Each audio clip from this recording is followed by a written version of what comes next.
전라남도 화순군에 위치한 화순광업소는 1905년 문을 연 이후 118년간 지역 경제를 이끌어왔습니다.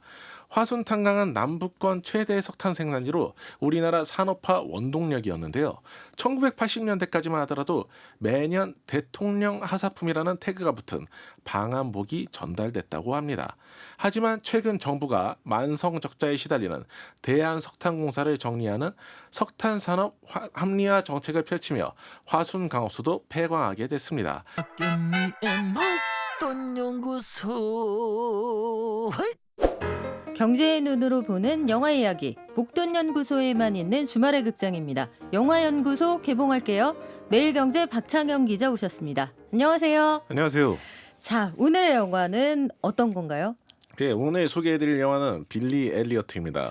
빌리 엘리어트. 네네. 오랜만에 다시 보는 영화네요. 네네. 이 줄거리가 가물가물한데 여기 소년이 등장했던 것 같아요. 맞습니다. 소년의 이름이 빌리인데요. 이 영국의 한 광부집 막내 아들인 빌리가 발레에 천부적 재능을 지녔음을 알게 되면서 벌어지는 일을 다룬 작품입니다. 2000년 만들어진 이 영화는 60억 원이 들어간 저예산 작품인데요.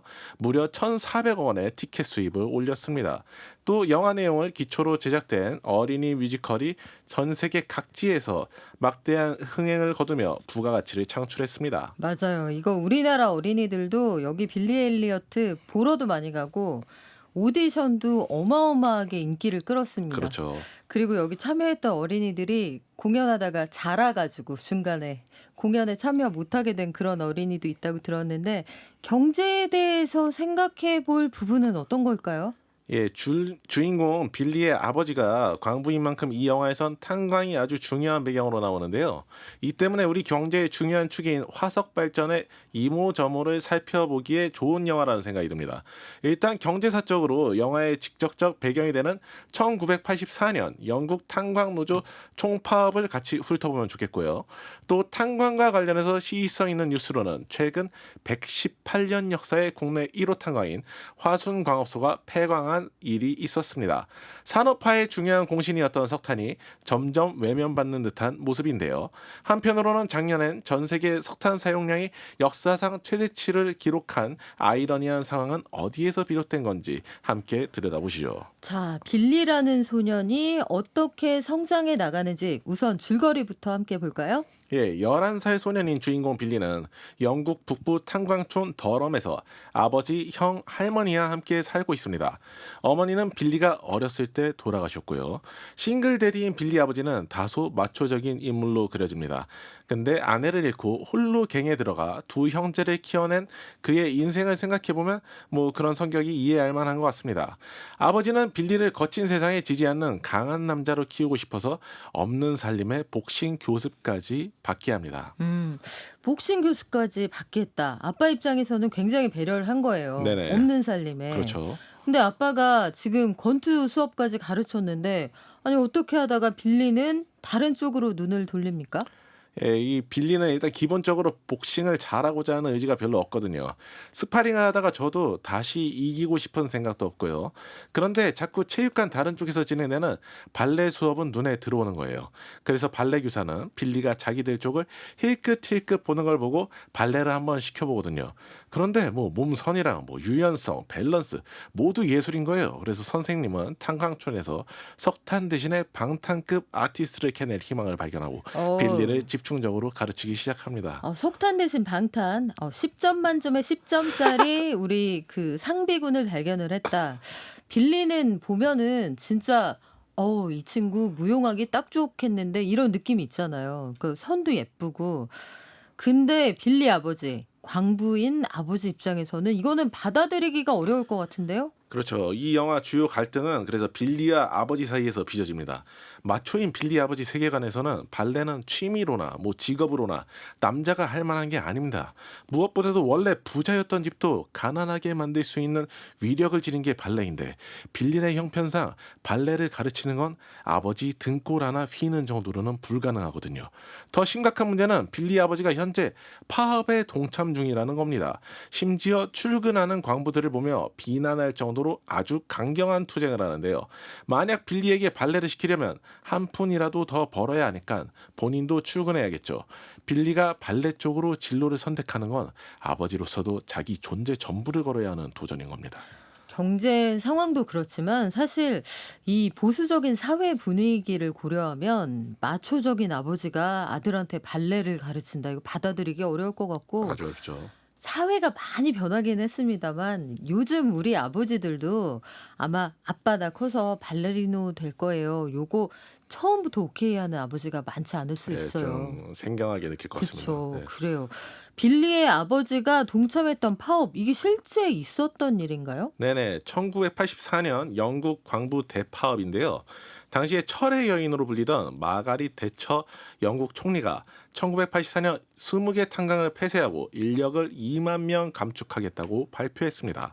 당시 탄광 75%가량이 적자였기 때문인데요.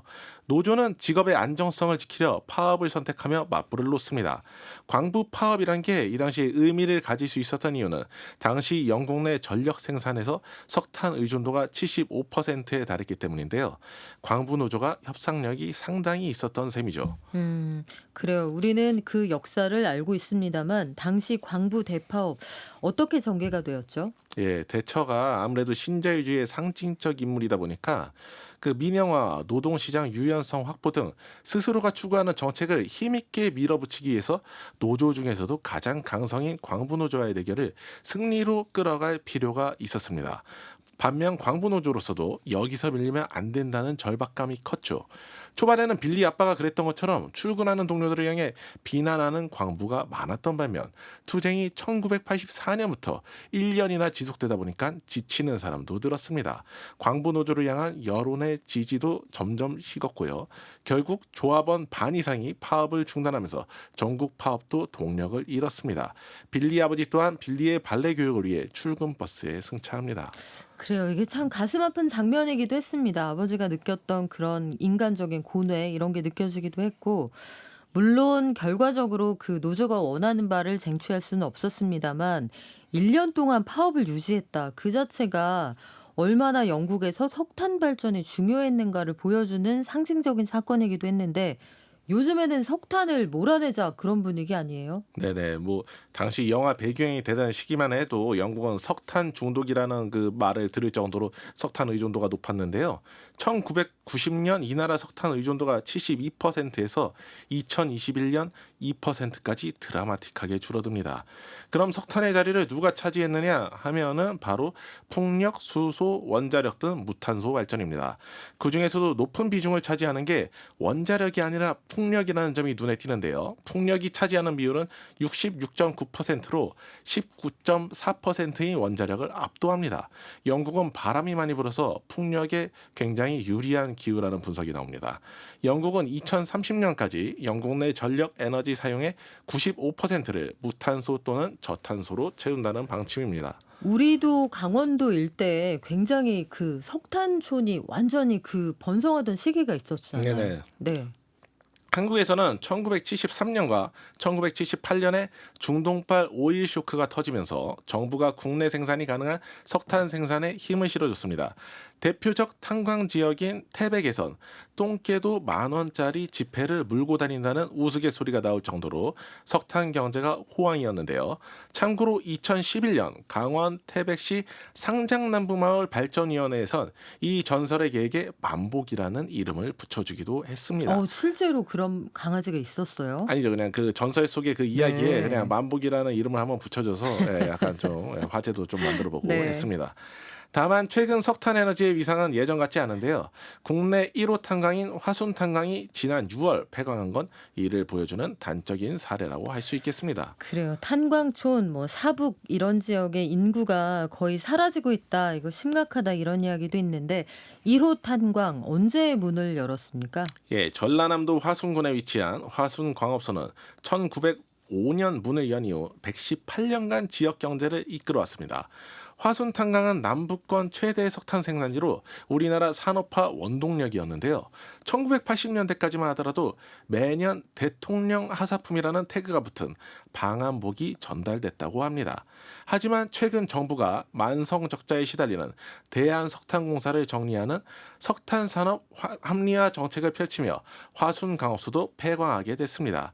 이 밖에 많은 탄광이 문을 닫고 있는데요. 2025년이 되면 국내 탄광이 민영인 강원 삼척 경동 탄광 한 곳만 남게 됩니다. 그러면 국내에서 석탄 생산량 자체가 굉장히 줄어들겠네요. 네네. 통계청에 따르면 우리나라 석탄 생산량은 1985년 2254만 톤에서 작년 89만 톤으로 대폭 줄었습니다. 다만 국내 발전에서 석탄이 차지하는 비중은 여전히 절대적입니다. 한국에너지정보문화재단에 따르면 2020년 국내 발전에서 석탄이 차지하는 비율은 36.3%로 1위이고요. 그 뒤를 원자력, 천연가스 등이 따르고 있습니다. 재생에너지는 아직 7%에 못 미칩니다. 석탄 발전 비중이 여전히 생각보다 좀 높다. 이거는 좀 놀랍기는 해요. 네네. 국내에서 폐광한 탄광에서 생산하던 것은 무연탄으로 주로 집이나 식당에서 쓰던 연탄이고요. 안도현 시인이 연탄재 함부로 발로 차지 마라고 했을 때 연탄이 바로 이 무연탄입니다. 반면 산업이나 발전용으로 쓰는 것은 유연탄이라고 해서 대부분 수입하고 있습니다. 시까지 연탄재 함부로 차지 마라. 너는 누구에게 한 번이라도 뜨거운 사람이었느냐. 네. 그래요. 우리 한동안 또 이런 문청이었던 박창현 기자가 준비해 왔는데 투자업계에서도 석탄은 이제 기피 대상이다. 어느덧 역사의 뒤안으로 사라지고 있다. 이런 생각이 드네요. 네네. 최근에 국부펀드인 KIC 진승호 사장이 창립 18주년 기자간담회에서 석탄에 대해 한마디를 남겼는데요. 이런 말입니다. KIC는 ESG 관련해서 석탄, 대마, 대량 살상 무기, 담배 등 4개 분야에 대한 투자 배제 원칙을 갖고 있다고 밝혔습니다. 그러니까 석탄은 투자업계에선 대마, 대량 살상 무기랑 거의 같은 취급을 받는 것입니다. 이건 석탄이 지구온난화에 미치는 영향이 지대하기 때문인데요. 석탄의 이산화탄소 배출량은 킬로와트 시당 992g으로 원자력 대비 100배가량 높고요. 태양광은 물론이고 석유보다도 높습니다. 지금 현 추세대로 온실가스가 계속 늘어나면 2100년에는 지구 온도가 산업화 이전보다 약 3도씨 상승해서 3도. 예. 폭염, 홍수, 해수면 상승 등 기후 재앙이 도래한다고 합니다. 지구 온도 상승을 이 때문에 1.5도 이내로 막기 위해선 2050년까지 탄소 중립을 달성해야 하고 이에 따라 석탄이 대량 살상 무기와 동일선상에서 투자 배제 목록에 들어가게 된 것입니다. 한동안 산업 발전의 중심에 있었던 석탄이 이런 취급을 받는다는 게 약간 쓸쓸하기도 하고 과거의 영화를 기억하는 분들이 들으시기에는 섭섭하기도 하다. 네네. 그런 느낌이 있을 수도 있을 것 같아요. 아니 그런데 이런 석탄 퇴출 움직임 속에서도 작년에 세계 석탄 사용량은 사상 최대였다. 이거는 무슨 아이러니한 상황이에요? 예, 국제에너지기구 IEA에 따르면 지난해 전 세계 석탄 사용량은 80억 톤을 넘어 사상 최대치를 기록했습니다. IEA는 러시아의 우크라이나 전쟁으로 천연가스 가격이 오르면서 발전용 석탄 의존도가 높아졌다고 분석했습니다. 우크라이나 침공 이후 러시아 에너지 공급을 대체하기 위해 이 유럽 일부 국가는 폐쇄된 석탄 화력 발전소를 다시 가동하기도 했고요. 세계 최대 석탄 소비국인 중국은 전력 부족이 반복되는 것을 피하기 위해 2025년까지 석탄 생산을 늘릴 계획까지 밝혔습니다. 또 무연탄을 두고 봐서도 여전히 저소득층에서는 난방용으로 많이 쓰고 있거든요. 각종 단체에서 네. 사랑의 연탄 나눔이라고 해서 이렇게 연탄 좀 얼굴에 많이 묻힌 채로 봉사활동하는 것만 봐도 알 수 있죠. 이래저래 석탄은 장기적으로 역사의 뒤안길로 사라지겠지만은 순식간에 퇴출되지는 않을 것이라는 게 대체적인 관측입니다. 그러니까 플랜 B로 이걸 여전히 남겨두거나 네네. 용처가 여전히 있다는 얘기네요. 그렇습니다. 그리고 작년에 우리가 예측하지 못했던 그 상황에서는 석탄으로 돌아갈 수밖에 없었다. 자, 다시 빌리 엘리어트로 돌아가 보겠습니다. 이걸 인생 영어로 꼽는 분들도 계시던데 여기에서 어떤 부분이 박창현 기자의 마음을 움직였을까요? 네, 저는 이 인생 영화를 찾기 위해 오늘도 OTT 바다를 헤매는 분들 계시다면 꼭 보시라고 말씀드리고 네. 싶은데요. 빌리 아버지 대사를 인용해서 이 영화를 한 줄로 요약해 드리고 싶습니다. 제길 빌리는 천재인지도 모른다고 뭐 이런 내용인데요. 여기서 제길은 제가 방송용으로 좀 순화한 단어이고 네. 실제로는 좀 더 거친 욕설입니다. F? 맞습니다. 네. 자기 아들의 재능을 확인하고 천재라는 수식어와 욕설이 같이 나오는 이 아이러니한 상황이 영화의 핵심 갈등을 보여줍니다. 아들은 빛나는 재능을 지녔는데 아버지 재력으로는 빛내서도 그 재능을 키워주기 어려운 현실이 슬프면서도 아름답게 그려졌습니다. 우리가 극영화를 볼 때 기대하는 탄탄한 기승전결이 깔린 감동적인 작품이니 식구들과 이번 주말 같이 보시는 것도 좋을 것 같습니다. 이번 주에는 라임이 장난 아닌데요. 빛나는 재능과 빛내는 현실. 박창현 기자. 같이 보기에 괜찮은 영화들 뭐가 있습니까? 예, 탄광에 대한 영화를 하나 보셨으니 유전에 관한 작품도 하나 보시면 좋을 것 같습니다. 폴 토머스 앤더슨 감독의 There Will Be Blood인데요. 1898년 미국을 배경으로 하는 이 영화는 우연히 유전을 발견한 뒤 불을 거머쥐게 된 남자의 이야기입니다. 이 남자가 더 큰 유전을 찾아 헤매는 동안 사랑하는 아들이 청력을 상실하거든요. 평생 놀고 먹기에도 충분한 부를 이룬 남자가 이제 이쯤에서 멈추고 아들의 필요를 채워야 할지 고민하지만 그의 내면은 지상으로 원유를 뿜어내는 유전처럼 늘 욕망으로 들끓 있습니다. 종교와 석유 그리고 광야를 헤매는 남자를 통해 미국 초기 자본주의의 맨 얼굴을 스케치한 There Will Be Blood는 각종 OTT에서 보실 수 있습니다. 그래요. 그 제목이 심상치 않네요. There Will Be Blood. 각종 OTT에서 보실 수 있다고 하니까 한번 석탄에서 유전으로 이 의식의 흐름도 심상치 않아요. 그래요. 한번 보겠습니다. 지금까지 경제의 눈으로 영화를 다시 보는 시간 영화연구소였습니다. 매일경제 박창영 기자와 함께했습니다. 고맙습니다. 감사합니다.